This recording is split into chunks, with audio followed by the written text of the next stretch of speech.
tuan-tuan yang dirahmati Allah dan cik puan yang disayangi Nabi. Assalamualaikum warahmatullahi wabarakatuh.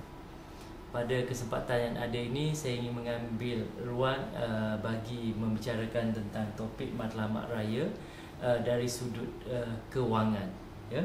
Dan apabila kita nak merayakan dalam segi kewangan juga ada memberi tips bagaimana untuk kita memastikan kita dapat mempertingkatkan nilai kewangan kita sewaktu di hari raya, ya. Jadi apabila kita nak beraya, tetapkan dahulu matlamat kita, dan matlamat kita itulah yang akan menentukan sejauh mana yang kita akan berbelanja dari sudut kewangan, ya. Contoh yang pertama, jaga emosi IPA. Contohnya apabila pakaian kita lebih bagus daripada IPA Duai, sama ada di sebelah keluarga kita ataupun keluarga pasangan kita, ia akan menyebabkan berlakunya kecederaan emosi kepada IPA kita itu, ya. Cederaan emosi contohnya apabila kita pakai baju raya bukannya baju baru, ya. Contohnya di baju raya kita ada labu labu air, labu sayung pun ada sekali, ya.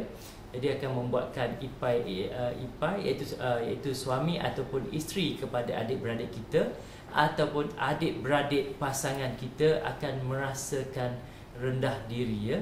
Jadi apabila pakaian kita lebih mahal, contohnya biasanya pakaian yang lebih mahal dengan murah ada perbezaan yang sangat jelas. Jadi sebolehnya pakai pakaian yang buatkan orang rasa selesa untuk berhubung dengan kita. Jika keluarga sebelah IPA Duai kita memakai pakaian mahal, kita juga mampu memakai pakaian mahal, tidak mengapa, sebab itu menunjukkan ada satu persamaan. Apabila pakaian kita lebih bagus daripada pakaian orang lain ataupun hiasan di badan kita, orang lain terutama IPA Duai akan merasa rendah diri, ya, dan merasa tidak selesa dengan kita, dan asyik rasa cedera je emosinya atau merasa cemburu, ya. Emas yang kita nak pakai, jika perlu pakai yang sekadar menunjukkan kita ada emas di badan kita, tak lebih daripada itu. Apabila kita pakai contoh cincin pun sebolehnya sebentuk sebelah jari ataupun sebentuk saja untuk kedua-dua jari tu. Maksudnya kita pilih sebentuk saja supaya ahli keluarga sebelah IPA Duai yang tidak memiliki walaupun satu tidak merasa sangat tertekan, ya. Apabila mereka tidak merasa sangat tertekan, mereka lebih suka untuk bercakap, berhubung, berkomunikasi dengan kita, ya. Dan yang keduanya adalah jaga emosi tetamu. Jadi yang pertama sebentar tadi, kalau kita jaga emosi IPA Duai, kita dah tahu pakaian mana yang kita perlu beli, dan ini sudah pasti insya-Allah dengan izin Tuhan kos kita sangat rendah.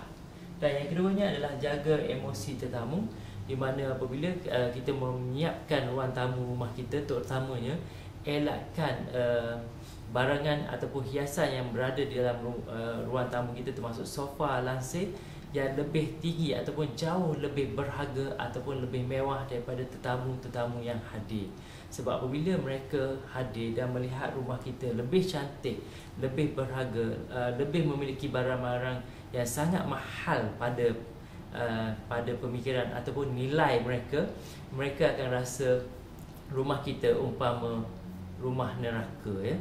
Sebab setiap saat berada dalam rumah itu, dia akan merasa rendah diri serendah-rendahnya, dan mereka rasa khawatir untuk menjemput kita, rasa bersalah dan rasa ada sesuatu yang tidak kena, dan mereka rasa malu nak menjemput kita datang ke rumah mereka.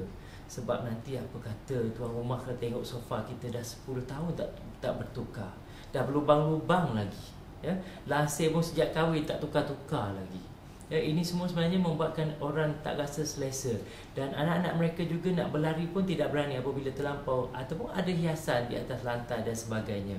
Nak bercakap dengan kita, pada masa mereka bercakap dengan kita, pada masa itulah mereka perlu melihat hiasan-hiasan yang ada. Jadi apabila kita nak menyiapkan hari raya, jadi apabila kita tahu benda-benda ini akan mendatangkan bebanan kepada tetamu, kita dapat menjimatkan duit dengan tanpa membeli benda-benda yang baru, ya. Gunakan apa yang ada, kecuali benda yang ada tu benar-benar uzur dan menyusahkan tetamu jika benda itu masih berada di ruang tamu. Contohnya sofa tu, jika tetamu duduk akan patah, kan membahayakan tetamu. Itu dan dalam keadaan itu kita boleh beli pun dalam keadaan yang membuatkan tetamu kita rasa selesa. Ya, dan benda yang paling penting apabila tetamu datang, yang paling penting adalah cara kita melayan mereka. Bahasa kuih dan bekas kuih juga, elakkan mencari bekas-bekas yang menunjukkan kita lebih kaya daripada mereka. Ya, semakin rendah barang yang ada di ruang tamu kita, semakin gembira mereka, dan mereka pun tak perlu risau anak-anak jika melompat di atas kerusi. Ya, jika patah kerusi di rumah kita pun mereka rasa ada kemampuan untuk menggantinya. Kalau kerusi kita semuanya mewah, kadang-kadang anak-anak mereka tak rasa selesa bermain dalam, sebab mata kita di samping bercakap dengan tuan rumah, mata kita juga sedang memerhati anak-anak kita, sebab takut nanti melompat ke menumpahkan air kopi, air tea, air Milo dan sebagainya di atas sofa-sofa yang mahal itu, yang kita sendiri pun tak mampu miliki. Ya. Dan yang ketiganya adalah maksimumkan pelaburan raya. Jadi seperti mana ustaz-ustaz kita memberitahu, bulan puasa adalah bulan yang paling dividen yang paling tinggi sekali setiap tahun yang telah diberikan oleh Allah Subhanahu Wa Taala. Jadi itu salah satu juga cara kita untuk memaksimumkan duit-duit raya yang kita ingin hadiahkan kepada ahli keluarga, jiran tetangga dan orang-orang yang sangat memerlukan, yang sedang menanti kehadiran kita balik daripada bandar ke kampung dan sebagainya. Iaitu mungkin ada jiran berdekatan yang jauh yang sedang lumpuh, ataupun cikgu-cikgu kita dahulu yang sudah sekarang dah tidak mampu lagi untuk menanggung kos sarahan hidup, ataupun sedang menanggung penyakit yang memerlukan kos yang sangat besar.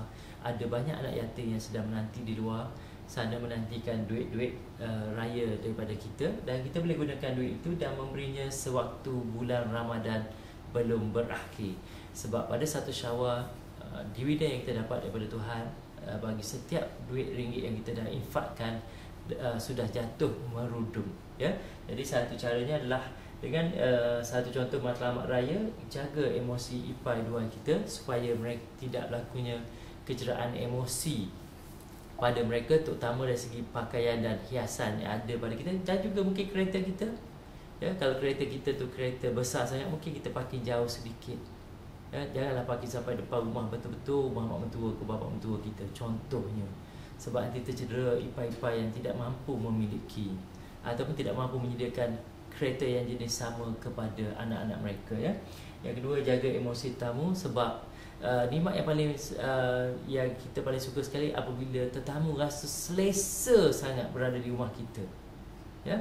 Dan yang ketiganya adalah setiap duit yang kita laburkan seboleh-bolehnya sebelum 30 ataupun 29 Ramadan berakhir, kita sudah memberi sebanyak-banyaknya duit-duit yang telah kita peruntukkan untuk hari raya, termasuk untuk ibu bapa kita, insya-Allah. Jadi di atas kelemahan, kebodohan, keburukan dan kehinaan yang ada pada saya sepanjang bicara ini berlangsung, saya memohon ribuan kemaafan. Maafkan saya, maafkan saya, maafkan saya. Sekian saja, wabillahi taufiq wal hidayah. Wassalamualaikum warahmatullahi wabarakatuh.